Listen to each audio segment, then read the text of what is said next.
구독 좀 해주세요. 예, 마지막 이제 오늘 배울 내용은 일본과의 관계죠. 자, 일본과의 관계, 우리나라가 그냥 징글징글하죠. 사실 임진왜란 이후에 우리나라가 일본을 돌같이 보고 일본하고 교류를 하지 말고 국방력을 키웠어야 되는데 이놈들이 우리나라 이렇게 일제강점기 때 쳐들어올 줄 알았나.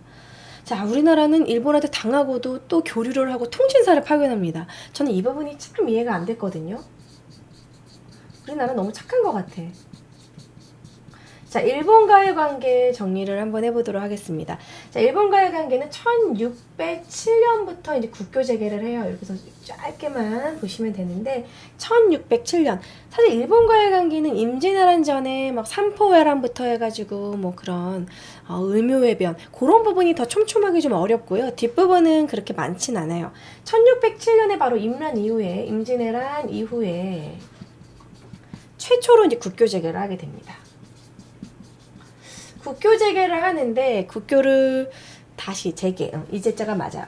자, 국교 재개를 하는데 이때 국교 재개를 할 수밖에 없었던 것이 임진왜란 때 풀려간 포로들을 다시 송환하려는 그런 목적으로 우리가 사명대사를 파견을 해요. 바로 유정 사명대사를 파견을 해서 포로들을 다시 데려오는 조선인들, 조선인 포로. 이때 도자기 공들, 도자기 잘 굽는 사람들을 포로로 많이 데려갔거든요. 도자기 이런 공들을, 그 조선인 포로들을 모두 다 다시 데려오게 됐다. 뭐 이런 유정 사명대사 관련된 거 여기 뭐 이런 내용이 있어요. 통신사로 가가지고 일본 애들이 막 뜨거워서 죽으라고 막 온돌방에 막 불을 막 뗐는데 사명대사가 막 샥 도수를 불어서 얼음장으로 만들었다 막 이런 얘기도 있는데 근거 없는 얘기고. 자, 그 다음에 1609년으로 넘어와서 1609년으로 넘어와서 이제 기유약조를 만든 기유약조 제약을 맺습니다. 자, 기유약조는 이 국교 재개는 최초의 통신사라고 보시면 돼요.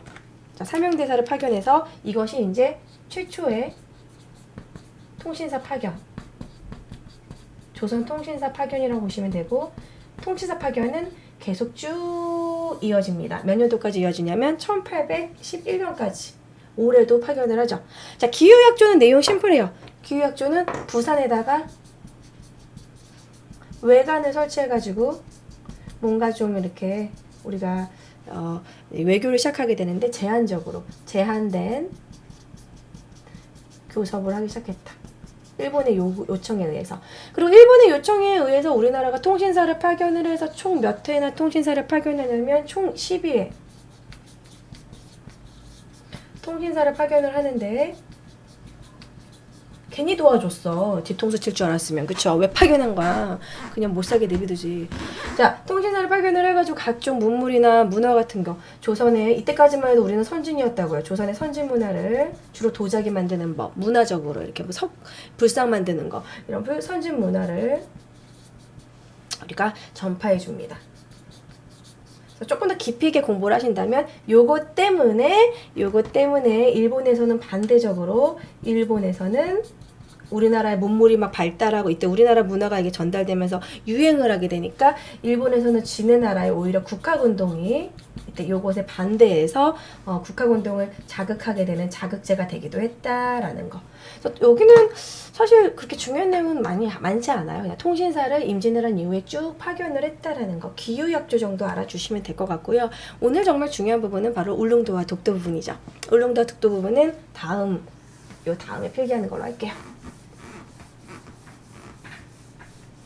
독도 부분에서는 열이 받죠. 독도 부분은 제가 바로 전 시간에 바로 이번 주 화요일에 독도 문제에 대해서 구체적으로 좀 다뤘어요. 역사 스캔들 시간에 유튜브에도 따로 올라갈 거니까 그걸 조금 더 추가로 참고하시면 될 것 같고, 너무나 영상 자료나 그런 게 너무 많으니까. 자, 울릉도 독도 문제.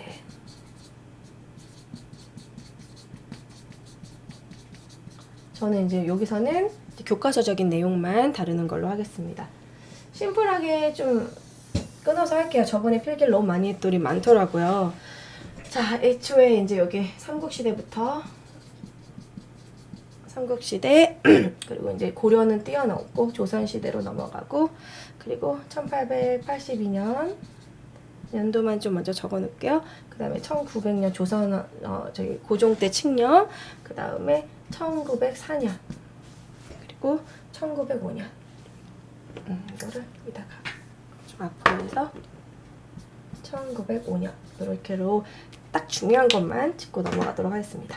자, 울릉도 독도 문제. 울릉도 우상국 어느 왕 때부터 우리나라 땅이다? 독도는 우리 땅이 나오죠. 바로 지증왕 때 이사부가 독도를 우상국을 정복했다고. 삼국시대 때 지증왕 때 우상국을 정복했다고 나오죠. 화요일에 배우신 분들 기억나신 분들 있을 거예요. 어머, 글씨가 안 보이네. 자, 지증왕 때 우상국을 정복했다. 누가? 이사부로 하여금. 이사부가 여기 원래 우상국이란 다른 나라였는데 정복을 했고, 이것이 우리나라 삼국사기에 나온다는 거. 삼국사기 지증왕 본기에 최초로 독도에 관한 발언이 나오고요. 고려 때도 이제 왕건이 우상국으로부터 뭐 조공을 받았다, 뭐 그런 내용도 나오고, 유배지로도 사용했다, 이런 게 고려사에 기록이 되어 있습니다. 자, 조선시대로 넘어가게 되면은요, 숙종 때 이제 안영복의 활약으로 이 독도와 울릉도에 대해서 우리나라가 좀 관심을 가져야겠구나. 우리 땅, 일본이 여기를 좀 어느 정도 좀 노리고 있구나. 여기 와서 어업 활동을 하구나. 이런 거를 조정해서 알게 됩니다. 그래서 안영복이 중요한 인물이 되는 것이죠. 그전에는 문제가 조선 초기에 태종 때 바로 공도정책이라고 해서 우리나라 입장에선 쇄환 정책으로 섬에 있는 주민들을 모두 본국으로, 본토로 이렇게 이주하게 만들어요. 그 이유는 첫 번째가 외구의 약탈 때문에 자꾸 섬에 와가지고 외구가 약탈을 해가고 음식물 뺏어가고 막 그러니까 아예 그냥 섬을 비워라. 약탈할 것도 없게. 그리고 두 번째는 죄인들이 그쪽으로 갔을 때 찾기 힘들다. 그리고 세 번째는 세금을 걷는 문제도 힘들다. 해가지고 공도정책을 했다는 것이 조금 일본에게는 빌미를 제공한 거죠. 일본 애들 입장에서는 섬이 비어있으니까 와서 이제 어업활동을 하는 거예요. 그래서 그게 좀 아쉽죠. 태종 때 공도정책 이후로 안영복이 울릉도 독도에 갔는데 일본 애들이 어업활동을 하고 있어. 그래서 너네 뭐야, 우리나라 땅에서 이렇게 부딪히다가 오히려 일본 애들이 납치를 해가요, 안영복을. 근데 안영복이 거기 가가지고 아니 우리나라 땅인데 니네가 어업활동한 게 잘못이지, 당당하게 요청하니까 이상하네, 이 도토리원에서 얘가 이렇게 주장하네 해가지고 막부에게 편지를, 서신을 써서 얘가 이렇게 말한다, 이거 어떻게 된 거냐 물어봤더니 그 에도 막부 측에서 울릉도 독도 우리 땅 아니야, 조선 땅이야 이랬더니 아 그래? 그래서 얘는 풀어준 그런 사건. 그 이후로도 안영복이 확실하게 확답을 받기 위해서 두 번째 또 일본에 가요. 1차, 2차 도의를 한 거. 그거는 이미 역사 스캔들 시간에 수업한 부분이니까 요 정도만 써놓을게요. 뭐 숙종 때 안영복에 대한 활약은 너무 많아서 전에 되게 다 한 거니까 여기서 더 다 중복으로 다룰 필요는 없을 것 같고, 안타깝게도 안영복이 숙종 때 갔다 왔는데 오히려 당하죠. 오히려 아니 관리를 사칭하고 일본에 갔다 와? 그래서 곤장 100대를 맞고 유배를 갑니다. 그래서 성우사설에서 안영복을 되게 안타깝게 이렇게 표현을 해요. 안영복은 영웅 호구라고 생각한다. 성모사에서 이익이 쓴 글인데, 미천한 군주로서 죽음을 무릅쓰고 나라를 위해 강적과 결여, 간사한 마음을 꺾어버리고 여러 대를 끌어온 분쟁을 그치게 했으며 한 고을의 토지를 회복했으니 영특한 사람이 아니면 할 수 없는 일이다. 그런데 조정에서는 포상하지 않았을 뿐만 아니라 앞서는 형벌을 내리고 나중에는 귀양을 보냈으니 참으로 애통한 일이다. 울릉도는 척박하다. 그러나 대마도는 한 조각의 농토도 없고 외인의 소굴이 되어 역대로 우환이 되어 왔는데, 울릉도는 한번 빼앗기면 이것은 대마도가 하나도 생겨나는 것이니 앞으로 앙화의 재난을 이루 말하겠는가. 그러니 안용복은 한 세대의 공적을 세운 것만이 아니었다. 그런 사람을 나라의 위기 때 병졸에서 발탁해서 장수로 등용해 그 뜻을 펴게 했다면 그 성취가 어찌 여기서 그쳤겠는가. 안용복이란 인물이 참 아쉽다. 왜냐하면 귀양 보내고 나서 그런 역사적인 그런 안용복의 모습을 볼 수가 없거든요. 그래서 우리가 역사적으로 잘 이용했으면 어땠을까. 이 이익이 성우사설에서 아쉽다고 쓴 내용입니다. 숙종 때 안영복의 활약으로 이제 조선에서 독도와 울릉도에 대한 그런 문제 인지를 했어요. 그리고 나서 이제 관리사도 파견을 하고 1882년부터는 이제 섬에도 주민들을 이제 이주하게 합니다. 섬을 개척하게 돼요. 이때 1882년에 개척령을 발표를 해서 공도 정책을 이제 더 이상 실시하지 않고 이런 주민의 이주를 장려를 해요. 자, 그리고 1900년 요게 중요합니다. 독도와 관련해서는 1900년에 우리나라 고종의 대한제국 칙령으로 독도가 우리 땅인 것을 이제 밝히게 되죠. 공표하는 게 정말 중요합니다. 이것이 우리 땅이다라고 먼저 공표하는 게 중요해요. 그렇지 않으면은 정말 무주지로 이렇게 우리가 오해받을 수 있기 때문에 그래서 고종이 고종황제 칙령 41호로 우리나라 행정구역으로 이렇게 설치한다는 거죠. 울릉군을 설치하고 여기에 관리를 파견해서 우리나라 행정구역으로 관리한다라는 거죠. 그런데 우리나라 행정구역이라고 이 1900년에 이미 말했는데도 불구하고 일본이 슬금슬금 이때 한일 의정서를 통해서 이때가 러일 전쟁이었거든요.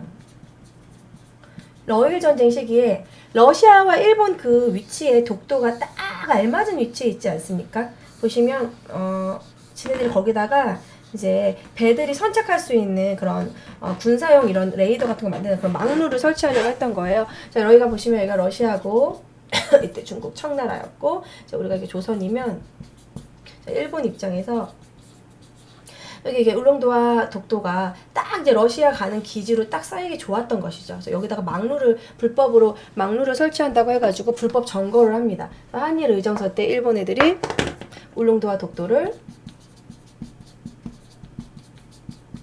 강제로 점령을 하게 되는 것이죠. 근데 우리나라는 이때 이미 외교권이 침탈된 상황이었으니까 어떻게 손 놓고 독도를 뺏길 수밖에 없는 그런 상황이었어요. 자, 그러면서 바로 1년 뒤에 얼렁뚱땅 이 독도를 이쪽에 이제 오키가 있어요. 일본에 오키 섬이 있는데 오키 섬이 시마네현에 포함이 되는데 이 시마네현에 독도까지 포함이 된다 이런 식으로 해서 시마네현 40호라고 해서 이것은 발표하는 고종의 칙령과는 다른 발표용이 아니라 지네들의 그런 회람용 이런 식으로 이렇게 편지를 서로 써가지고 회람으로 보는 거예요. 그러니까 자기네들끼리 쉬쉬 시마네현 40호로 독도를 불법으로 강탈합니다. 그래서 이것은 만약에 우리나라 걸 뺏었다면 도종에게도 밝혀야 되는데 고종에게도 밝히지 않고 심지어는 일본 내에도 이걸 모를 정도로 쉬쉬하면서 지네들끼리 미략식으로 불법 편입을 했다라는 거. 러일 전쟁 중에 독도 편입을 했다라는 거. 그리고 나서는 그 뒤로부터 우리나라와의 쟁점은 제가 이미 따로 다뤘기 때문에 역사적으로 이 정도까지 교과서적인 내용만 일단 할 건데 독도가 왜 우리 땅인 그런 부분은 전에도 얘기를 했어요. 제가 계속 누누이 얘기하지만 이제 유튜브로 따로 보시면 될 것 같은데 그냥 여러분들 말로 딱 세 가지를 얘기하시면 돼요. 첫 번째는 우리가 먼저 무주지 선점을 먼저 했다라는 거. 이미 삼국시대부터 무주지라는 거는 주인이 없는 섬. 그러니까 일본은 막 주인이 없는 섬이면 시멘트 갖다 부어가지고 정말 조그만 땅덩어리도 이렇게 넓게 만들어서 암초를 땅으로 만들어서 지네 섬이다 이렇게 주장한 애들이거든요. 근데 무주지 선점 자체를 우리가 먼저 했고 우리가 국가적으로 공포한 게 이미 5년 전에 공포를 했다라는 거. 그리고 두 번째는 국가적 의사표시 이렇게 했다라는 거. 무주지 선점을 먼저 했고 국가적 의사표시 우리가 국제적으로 했고 그리고 세 번째는 우리가 지금도 그때부터 지금까지 쭉 실효적으로 우리가 지배하고 있다라는 거. 실효적 점유라는 건 실제적인 지배를 우리가 계속해서 해왔다라는 겁니다.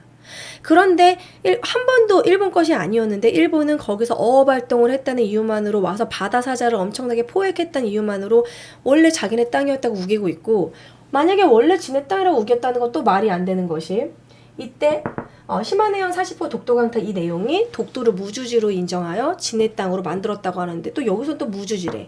그전에는 또 자기네 땅이었다고 그러고 말이 맨날 바뀌고 그런 얘기가 있어요.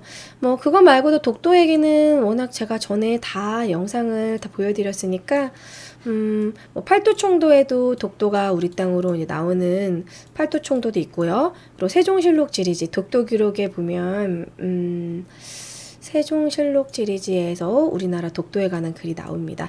우산과 무릉이 울릉도고요. 우산이 독도인데 서로 거리가 멀지 않아서 날씨가 청명하면 바라볼 수 있다라고 표시를 했고 실제로 울릉도에서 바라본 독도 모습이고 팔도총도에도 독도가 표시되어 있고 그리고 독도 문제는 제가 아쉬움이 남아서 나중에 워낙 우리나라가 쟁점이 된 중요한 부분이기 때문에 많은 게스트분들을 섭외해서 따로 공식 방송에서 이제 다룰 예정이니까요. 오늘은 교과서적인 내용만 할 거고, 독도에 대해서 더 깊이 알고 싶어요 하신 분들은 제가 이미 이번 주 화요일에 한번 한 부분이 있으니까 그거를 참고하시면 될 것 같습니다.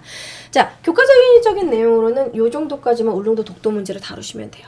이 이후의 내용까지는 근현대사의 내용이니까 해당되지 않습니다. 그래서 오늘은 딱 교과서적인 내용까지만 하고 끝낼 예정이에요. 제가 오늘 몸 상태가 안 좋아가지고 자, 이게 몸 상태가 안 좋을 때 이렇게 마무리를 해서 참 아쉬운데 이 이후의 내용은 계속 유튜브에 계속 올릴 거예요. 이제 경제 파트, 사회 파트, 문화 파트 계속해서 유튜브 올릴 예정입니다.